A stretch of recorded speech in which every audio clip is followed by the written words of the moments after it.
महाराष्ट्राच्या शपथविधीनंतर मंत्रिमंडळाचा विस्तार नुकताच झाला। या मंत्रिमंडळात नुकताच राष्ट्रवादी काँग्रेसच्या आमदार आदिती तटकरे यांनी महिला व बालविकास मंत्री म्हणून शपथ घेतल्यानंतर रोह्यातील दमखाडी नाक्यावर ढोल ताशा व फटाक्यांच्या आतिषबाजीत जल्लोषात स्वागत झाले।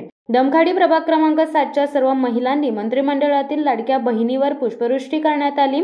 मंत्री महोदय म्हणून रोहा तालुक्यात प्रथमच आदिती तटकरे आल्या होत्या, त्यामुळे कार्यकर्त्यांमध्ये कमालीची उत्सुकता व आनंदाचं वातावरण पाहायला मिळत होतं। दमखाडी नाक्यावर असंख्य कार्यकर्ते व ग्रामस्थांनी मंत्री महोदयांचे पुष्पगुच्छ देऊन स्वागत केले, तर तालुक्यातील वरसे, धाटाव तसेच नाक्यावर स्वागत केले। यावेळी कार्यकर्त्यांनी जोरदार घोषणा दिल्या। आदितीताई तुम आगे बढ़ो, हम तुम्हारे साथ है। रायगडचा पालकमंत्री आदितीताई रायगडचा पालकमंत्री अशा घोषणा कार्यकर्त्यांनी दमखाडी येथे दिल्या। यावेळी राष्ट्रवादी काँग्रेसचे रोहा नगरपालिकेचे माजी नगरसेवक महेश कोल्हटकर, राष्ट्रवादी काँग्रेसचे जिल्हा सरचिटणीस सुरेश मगर, हृदयरोग तज्ञ अशोक जाधव, रोहा शहर अध्यक्ष अमित उकडे उपस्थित होते।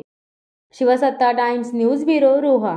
दे धडक बेधडक वृत्त देणाऱ्या आपल्या शिवसत्ता टाइम्स न्यूज चॅनलला लाल बटन दाबून सबस्क्राईब करा आणि बेल आयकॉनला क्लिक करायला विसरू नका।